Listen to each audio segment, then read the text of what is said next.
Welcome to the Tech Egg. Don't get scrambled. Enjoy the video. In this video, I will explain how to connect your Chrysler Town and Country's Bluetooth. First, make sure your vehicle is safely in park. Then, grab your phone and turn on its Bluetooth feature. Next, navigate to your Uconnect system on the touchscreen. This initial setup is crucial for a smooth connection process.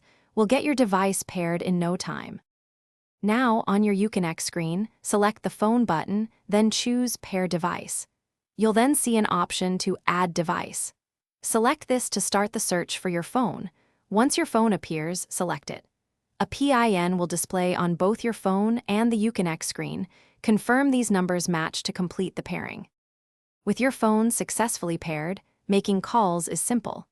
Just press the Phone button on your Uconnect screen.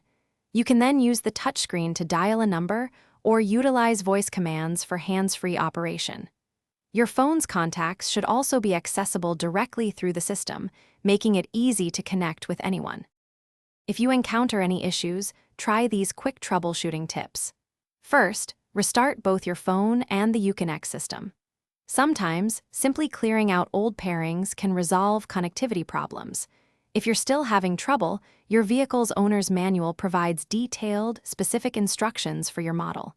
Enjoy your connected driving experience. Thanks for watching. Consider subscribing if I helped unscramble your problems.